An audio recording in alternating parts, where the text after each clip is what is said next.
సుమన్ టీవీలో మీ business promotions కోసం ఈ కింది నెంబర్ను సంప్రదించగలరు.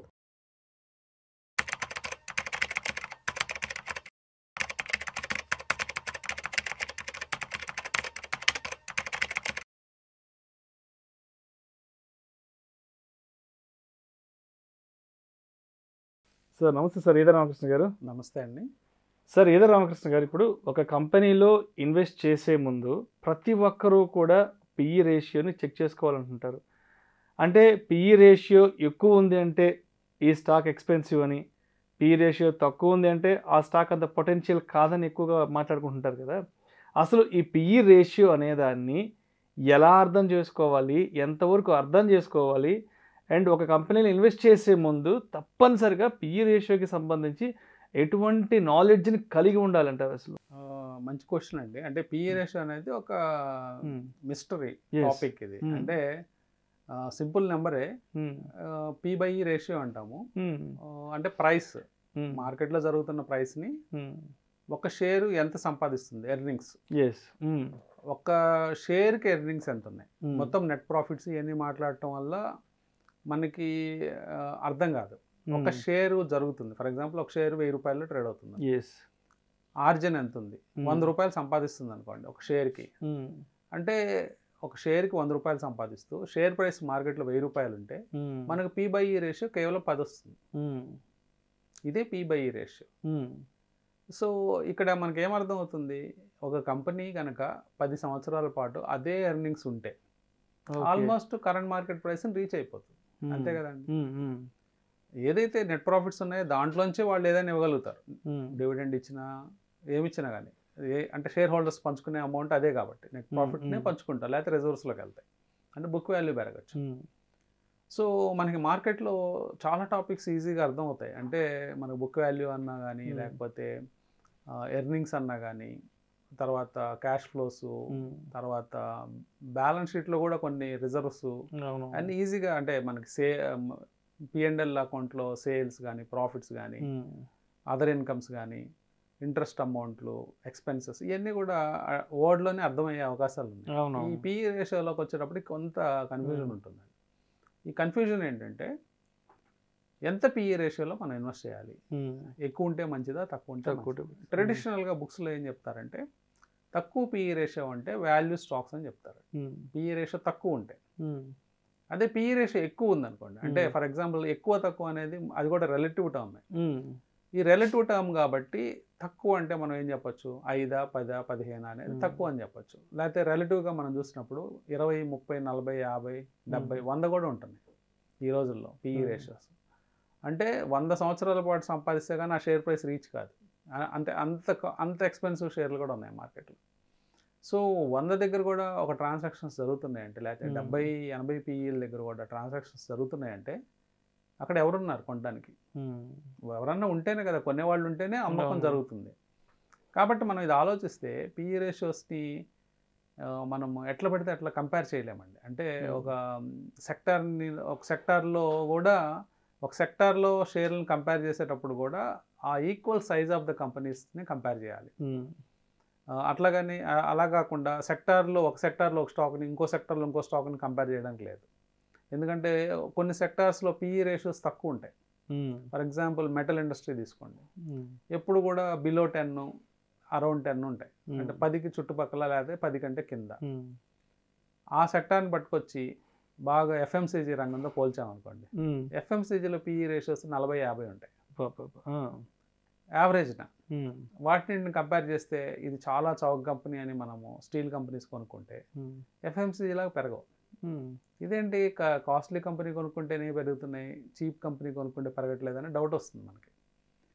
సో ఇక్కడ ఏమవుతుందంటే పబ్లిక్కి కన్జ్యూమర్ మైండ్ సెట్, అట్లాగే లేకపోతే బిజినెస్ మైండ్ సెట్ అనేది సపరేట్ అవుతుంది. ఎప్పుడు మనం గుర్తుపెట్టుకోవాల్సింది ఏంటంటే స్టాక్ మార్కెట్లో మనం ఒక ప్రోడక్ట్ కొనేది మనం కన్సంప్షన్ కోసం కాదు. అంటే ఒక ఇన్వెస్ట్మెంట్ చేసేది మన కన్సంప్షన్ కోసం కాదు, మనం ఫ్యూచర్లో దాన్ని అమ్మాలి. మనం కొన్న షేర్ మళ్ళీ అమ్ముకోవాలి కదా, ఒక రోజున, ఒక 10 ఏళ్ళకో, 15 ఏళ్ళకో, 20 ఏళ్ళకో, లేకపోతే ఎన్ని రోజులకైనా. అంటే ఒక రోజులో అమ్ముకోవచ్చు, లేకపోతే 100 ఏళ్ళు కూడా ఉంచుకోవచ్చు ఒక షేర్ని.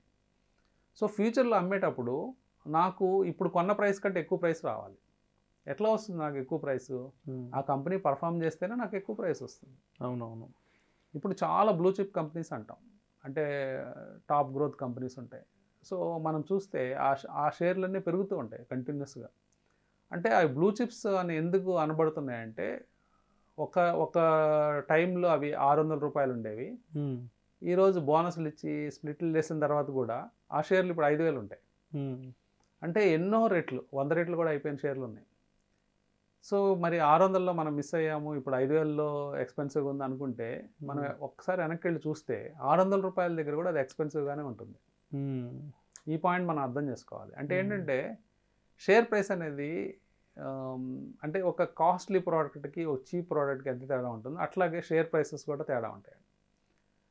మన కన్జ్యూమర్ మైండ్ సెట్ ఏదైతే ఉంటుందో అది ఎప్పుడు కూడా మనము ఆ మైండ్ సెట్ని షాపింగ్ చేసేటప్పుడు, లేకపోతే షాపింగ్ మాల్స్లో షాపింగ్ చేసేటప్పుడు అట్లాంటి చోట మనం ఉపయోగించుకోవచ్చు ఆ కన్జ్యూమర్ మైండ్ సెట్ని. అవి ఎందుకంటే మనమే కన్జ్యూమ్ చేసేసుకుంటాం, మనం కొనుక్కున్న వస్తువులు మనం తినేస్తాము. ఇప్పుడు బిస్కెట్స్ తక్కువగా వస్తున్నాయి అనుకోండి, 50% ఆఫ్లో వస్తున్నాయి అనుకోండి, క్వాలిటీ బిస్కెట్, మంచి క్వాలిటీ, మనం తినే రెగ్యులర్గా తినే ప్రోడక్ట్ అనుకోండి. సో అవి 2 ప్యాకెట్ల బదులు 6 ప్యాకెట్లు కొనుక్కోవచ్చు, ఎందుకంటే మనం కన్జ్యూమ్ చేసేస్తాం కాబట్టి మనకేం ప్రాబ్లం లేదు. షేర్స్ మనం కన్జ్యూమ్ చేయం, షేర్స్ భవిష్యత్తు వాళ్ళకి అమ్మాలి, వేరే ఇన్వెస్టర్కి అమ్మాలి. అమ్మేటప్పుడు ఈ షేర్ మనం కొన్న ప్రైస్ కంటే మనకు రిటర్న్ ఎక్కువ వచ్చి ఎక్కువ రేట్లో మనం అమ్మగలగాలి. అమ్మాలి అంటే మన చేతిలో ఏం లేదు, షేర్ కొన్న తర్వాత మన చేతిలో ఉండదు కదా పెరుగుదల అనేది. పెరుగుదల ఎలా వస్తుందంటే ఆ కంపెనీ పర్ఫార్మెన్స్ ఈ సంవత్సరాల పాటు పెరగాలి, కంపెనీ పర్ఫార్మెన్స్ పెరుగుతూ పోవాలి, కంపెనీ ఎక్స్పాండ్ అవ్వాలి. ఈ కంపెనీ పెరిగే కొద్దీ ఆ షేర్ వాల్యూ పెరుగుతూ ఉంటుంది కాబట్టి మనం ఎక్కువ రేట్లో అమ్మగలుగుతాం. సో పిఈ రేషియో ఎక్కువ తక్కువ అనేది రిలేటివ్ టర్మ్ కాబట్టి మనం ఎట్లా కంపేర్ చేయాలంటే సేమ్ సెక్టార్లో same group of stocks compare చేయాలి. అంటే ఇప్పుడు సపోజ్ ఎఫ్ఎంసీజీ రంగమే ఉంది, ఎఫ్ఎంసీజీ రంగంలో ఒక 10,000 కోట్లు పైబడి చేసే కంపెనీలని కంపేర్ చేసుకోవాలి. చిన్న కంపెనీ ఉంటుంది, 500 కోట్లు సేల్స్ చేసే కంపెనీస్ ఉంటాయి, వాటిని తీసుకెళ్ళి 10,000 కోట్ల కంపెనీలతో కంపేర్ చేయకూడదు. అవునవును. సో ఇక్కడ కంపేర్ చేసేటప్పుడు జాగ్రత్తగా కంపేర్ చేయాలి. సో ఆ సెగ్మెంట్లో ఒక సెక్టార్లోకి వెళ్ళాలి, ఆ సెక్టార్లో ఎలా ఉన్నాయి. ఇప్పుడు ఇందాక మనం మెటల్ సెక్టార్ గురించి మాట్లాడాం, 10 కంటే బిలో ఉంటాయి అనుకున్నాం. సో పర్వాలేదు, ఆ పెద్ద కంపెనీస్లో అక్కడే కంపేర్ చేసుకోవాలి వాల్యుయేషన్స్. అంటే ఇక్కడ పిఈ రేషియో ఎక్కువగా ఉన్న షేర్లు ఇన్వెస్ట్ చేసేది ఎవరు, పిఈ రేషియో తక్కువగా ఉండే షేర్లు ఇన్వెస్ట్ చేసేది ఎవరు మనం అబ్జర్వ్ చేస్తే గ్రోత్ స్టాక్స్ కావాలనుకున్న వాళ్ళు ఎక్కువ మంది పిఈ రేషియో ఎక్కువగా ఉన్న షేర్లలో ఇన్వెస్ట్ చేస్తారు. అదే లేదు నాకు గ్రోత్ అంటే గ్రోత్లో ఎక్కువ రిటర్న్ వస్తుంది లాంగ్ టర్మ్లో, కానీ కొంతమందికి ఇన్సెక్యూరిటీ ఉంటుంది. సో నేను గ్రోత్ షేర్లు నేను ఇన్వెస్ట్ చేయలేను, ఎందుకంటే నాకు భయం, ఎందుకంటే ఎక్కువ ఓవర్ వాల్యూ ఉన్నాయి. ఫర్ ఎగ్జాంపుల్ ఒక 10-15 ఏళ్ళ క్రితం తీసుకున్నట్లయితే నెస్లే 600 రూపాయలు ఉండేది, ఎక్స్పెన్సివ్ ఆ రోజు కూడా. ఆ రోజు కూడా 30 పిఈ రేషియో ఉండేది. ఈ రోజు మనకు 70-80 పిఈ రేషియోలో అది 20,000 దాటిపోయింది.